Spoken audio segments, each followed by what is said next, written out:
Let me quickly introduce to you the main man of the evening, your show host for this particular summit, because at the helm of this News9 Global Summit is a vision of a man who's literally redefined what Indian media today aspires to do. We're talking about flair, we're talking about sharpness, we're talking about a person with a winning mindset and somebody who's always 10 steps ahead. He's the reason why TV9 Network is what it stands for today. You know what? I'll just let the big screen here do the talking for itself.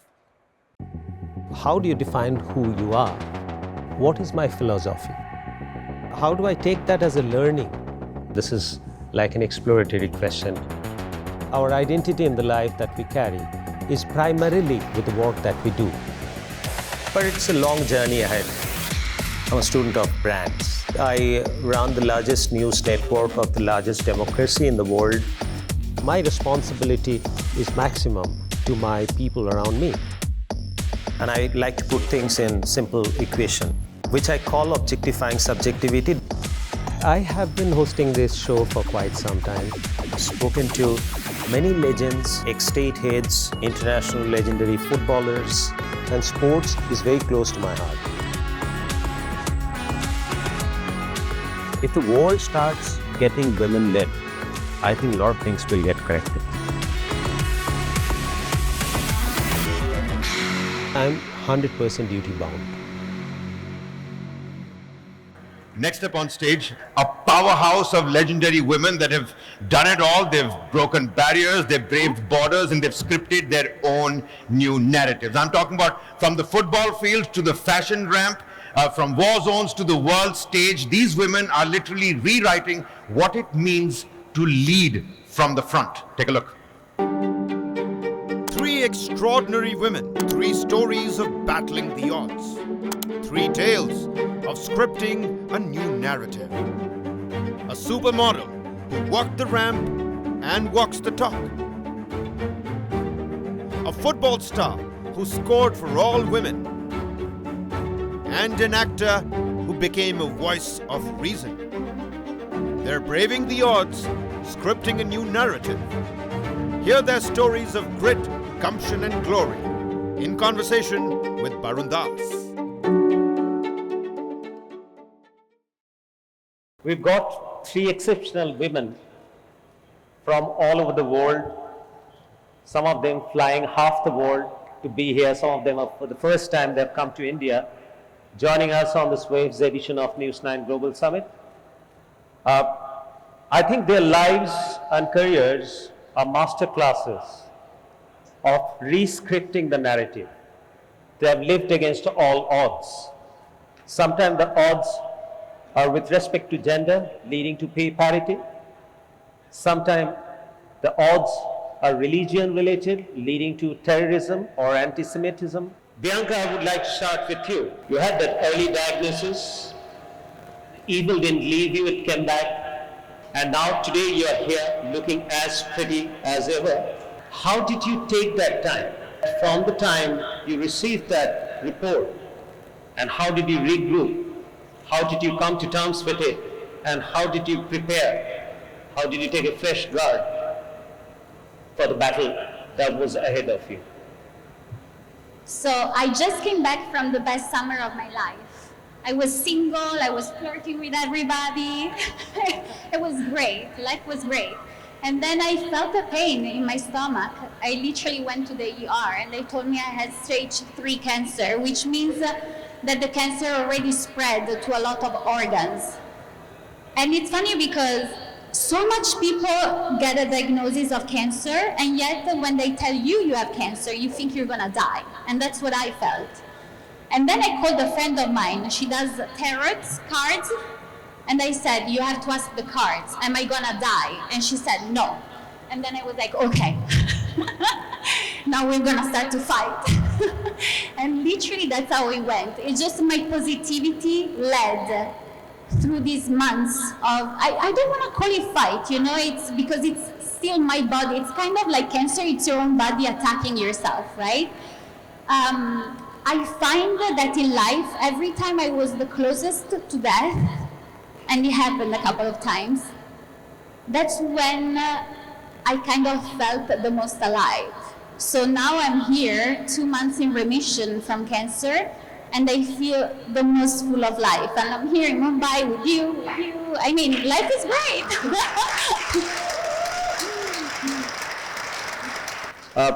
Ariane, I would come to you. You conquered the world on the football field. 2 times world champion, 4 times European champion, and you decided to play against the broken system of pay disparity.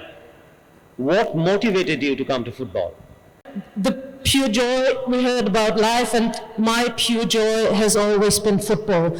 I know in India you love cricket, but I tell you football is an amazing sport as well to play. And from a very young age, I just love to play. If you ask my mom, like, when did Ariane start playing? Ever since she could walk, she would have the football next to her. And so growing up as a kid, you know, you have endless dream.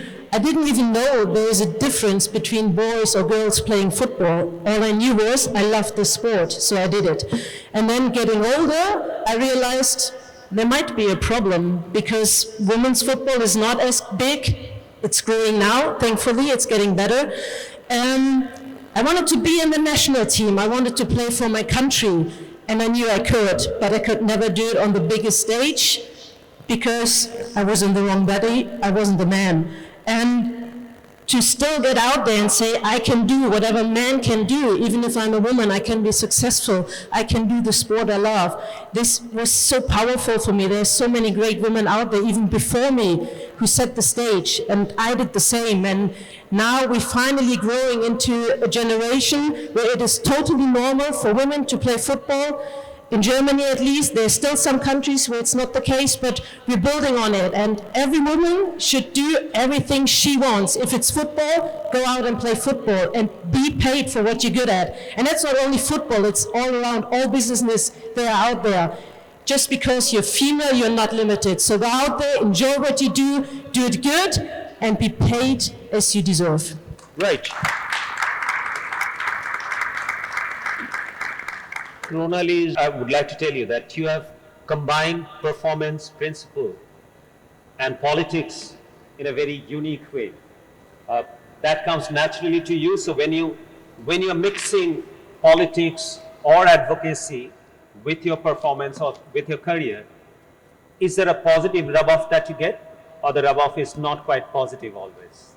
It's a very deep question, because I feel like the situation in my country is very delicate and unique.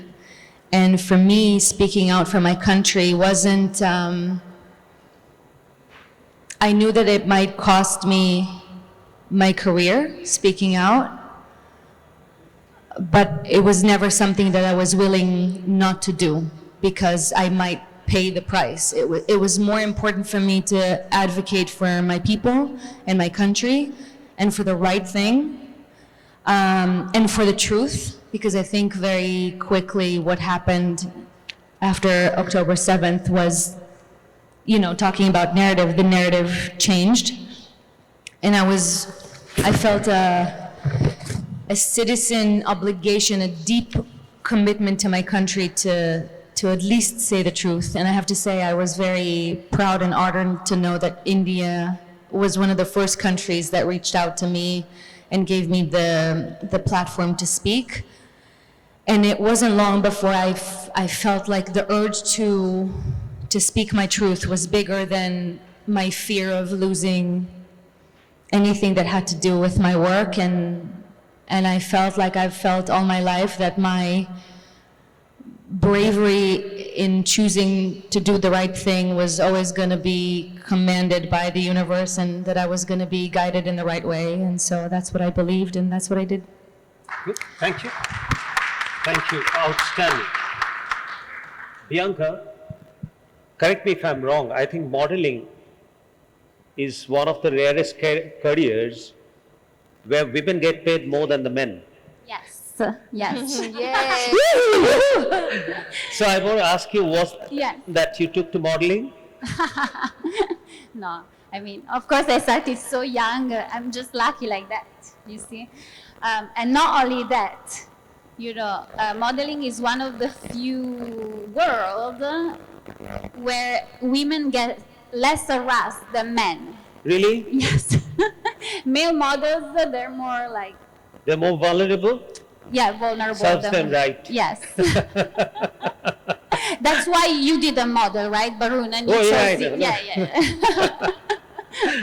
Yeah.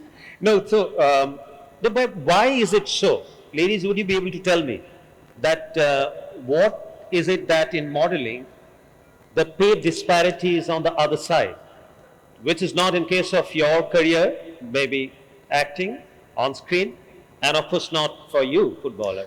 I mean, I don't know for sure. My instinct tells me that probably because women, you know, are a bigger share of the buying force in fashion. I would think so.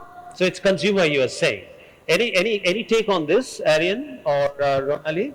Of course, I totally get when we're talking economics that it all comes down to consuming. But the thing is, before you can consume and before you had an outcome, you must invest. And this is the problem. If you don't invest in the beginning, you'll never have a really good outcome. So very often I hear them saying, when we talk about women football now, yeah, but you can't earn the same because you don't make the same revenue and so on. But even the men football has never been the biggest. It's been growing over years and centuries and so on. So if you invest in the beginning, I guess you have the better outcome later. And women football, I tell you, this is something you should invest because women's sport in general, wherever we look in the world, and even in India, I just got told cricket is a professional sports now. We have women who are doing TV shows of men's sports as women, so it's growing, there is potential. And I think if you don't invest right now, you're going to be lost in a couple of years because the train has already gone and it's outside the station and you won't catch it anymore. But if I take Rona-Lee's career or profession, acting started almost same time for men and for women. Even there, the pay parity doesn't exist. So what could be the reason that where in modeling, it's the other way around, and in other spheres, other professions, it's not as much? Any take on that, Rona-Lee? I can only have a guess. I think one of the reasons is women are more shy, and women are not really out there saying, here I am good, and I'm demanding. Women would more be like sitting back.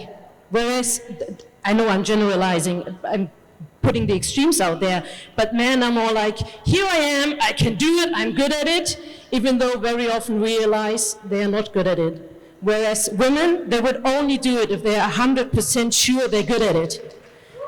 So men in this room, including me, I think we try to take more share of the pie than we deserve. Yeah. I quite don't disagree with you. Rona-Lee, you broke the gender bias in acting. You take up those action roles in acting. You wanted to join IDF in your childhood, and there was an incident from where the path changed, and you moved more into your dancing career in those days, and then into acting. So what happened? What was that incident? I want you to share with the audience that made you make that shift. Well, I started just like Ariana in a very small age. When I was 3.5, I started dancing, and it was a big part of my life. It was the corner in my life where I found who I was, and I found a safe place to express myself and to tell a story. I'm a very shy person in real life, and I feel like when I'm on stage, I'm allowing myself to be a voice of my inner thoughts and my inner lessons, and for the human emotion in many ways. And I grew up dancing, and in my country, it's mandatory to go to the army. But then at the same time, I got a scholarship to go dance at the Royal Ballet Academy in Amsterdam, and I took that chance and I followed my dream. And it wasn't something that people used to do back in the day, and it was a very brave and kind of weird thing to do. And I left home when I was 17 and a half to go to follow my dream, and And in a way, it's funny because when I started acting, because I'm a dancer and because I have a deep understanding of the body and the way to move it, I feel like action, I'm very attuned to it because it's all about choreography and expressing a fast-paced story, an action story with your body, and that's why I love it so much. And it's funny, ever since I'm an actor, I play soldiers a lot, and so it's kind of like, I didn't do it in real life, but I did it in my biggest role in Fauda, and I keep doing it in series around the world, and it's an incredible journey, but that's why it shifted. I remember going to, when I was 16, I went to see, we were hosting, the dance department went to Germany and Holland just to see ballet. And I remember sitting and watching the head national ballet, and I saw so many women from all around the world, just dancers from all around the world. And I didn't know, I think it was the second time I went abroad from Israel. And I finally felt like there was a place for me in the world. Bianca, it is the beauty in a woman that the audience would like to watch. You also have said, post this diagnosis and all, you realized and you expressed that beauty is no more skin deep. It's not skin deep. It's more than that. It's authenticity, which is beauty. Yes. But would this world wake up to that sense of beauty ever? Yeah, we were talking about it today, actually. That media, especially social media, for me specifically, gives us the power to create the narrative. So it gives the power to women like us to create our own narrative and the way we present ourselves to the world. And because I've been modeling for 21 years, I used these medias only to present my image and promote my image and my work, right? And then one day I'm like, oh wow, I can actually use this thing also to promote my voice and what I think and what other women need. That gives me personally the opportunity to show my other beauty, which is not only, my face, but, my voice inside, that we all have, by the way, So, Rona-Lee, what's the narrative?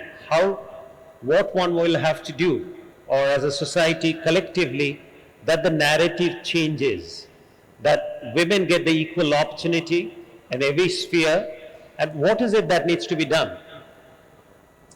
I feel like it starts with us a lot. Like Bianca said, I think coming together and unify as women and understanding what is important to us and what we need to see out there in the world, and starting to make the steps in order to get there, in order to do it ourselves and to create the spaces for us, whether it's the jobs that we want or the roles that we want in cinema, and not be afraid and be, first of all, each other's backs.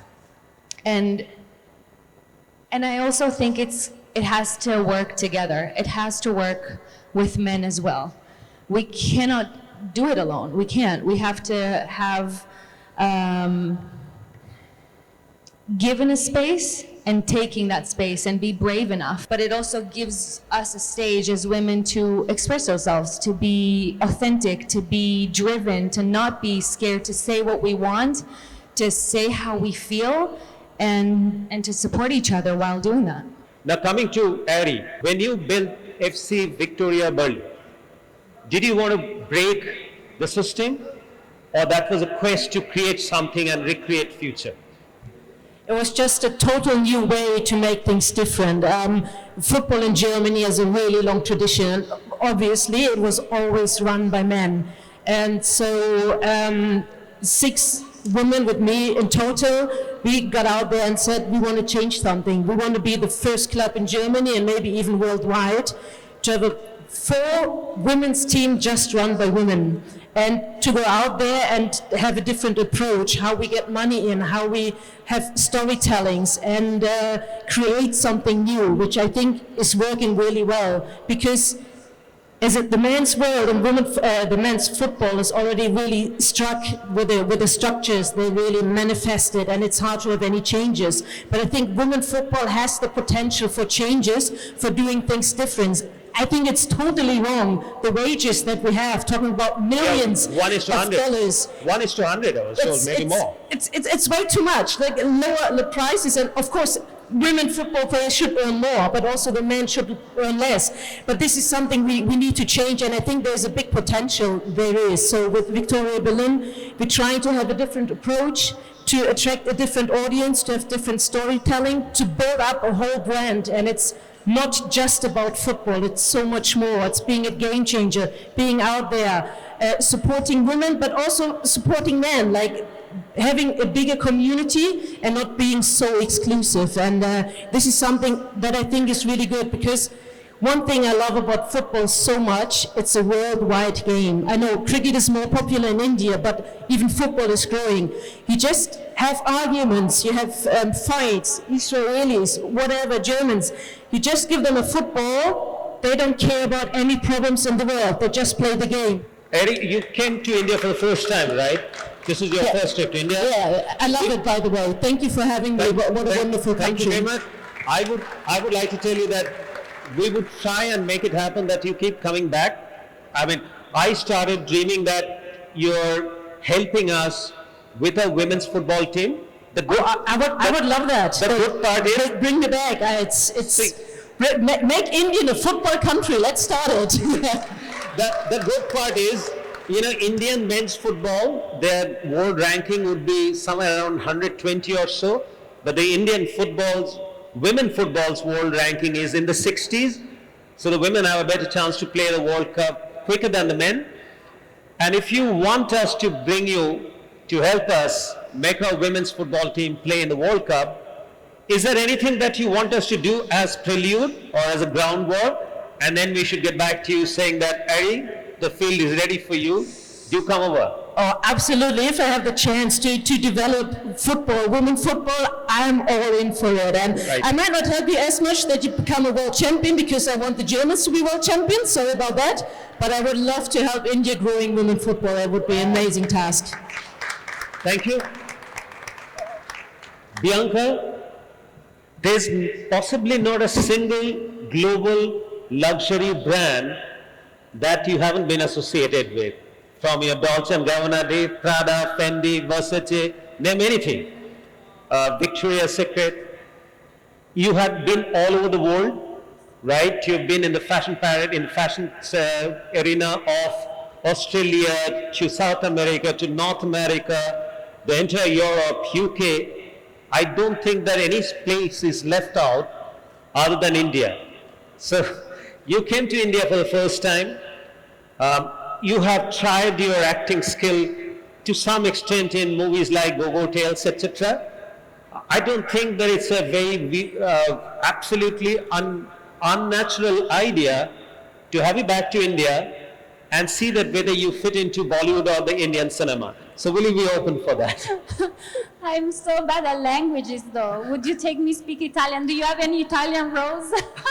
We'll teach you the language. Please, just me. I play all the Italians in all the Bollywood movies. No, but you know that my second largest audience is India. Look at this. Italy. So you're half done. Yes. Half done here. Rona-Lee, I want to know from you what you think about Indian cinema. As you know, Indian cinema is no more Bollywood. The southern part of Indian cinema is exploding, far bigger than, they possibly have become already as big, if not bigger than Bollywood. Are you keeping track of what's happening in Indian film? Who are your favorite stars? Any favorite director that you have in your mind? I mean, one of my favorite directors was just here. Shekhar Kapoor is it? So I've got the director, I've got the biggest star, so I've got everyone. Yes, I mean, I feel like I've been manifesting this for many, many years. I started traveling to India 10, 12 years ago. I first came here with the National Theatre for a play that did very, very well here, and it was amazing to see how a story in Hebrew touched the hearts of the audience here. It was one of the most incredible experiences of my life. And then I kept coming here to travel and to get to know India and the people. And I felt very connected to this country and to its people, and the generosity and the way that you go about the world, and your culture and your stories. And everywhere I went in India was just a story about either religion or just the culture or the history. And I always felt very sakranit, curious to know more and to be a part of it.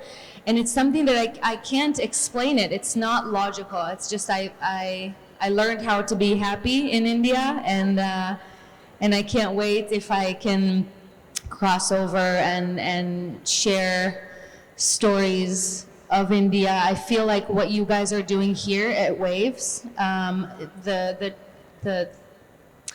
the inspiration and where you guys want to go, and how storytelling is in your heart in such a deep way, because I feel as an actor that it's such a big part of my work to change the narratives and to connect people. And I feel like through arts and culture and sport, we are able to do that just by putting ourselves out there and sharing human stories and human emotions. And it's true. I know that you guys did a Fauda remake of Fauda, Yeah. which was incredible. You know, it was a big honor for us, and so yeah, I can't wait.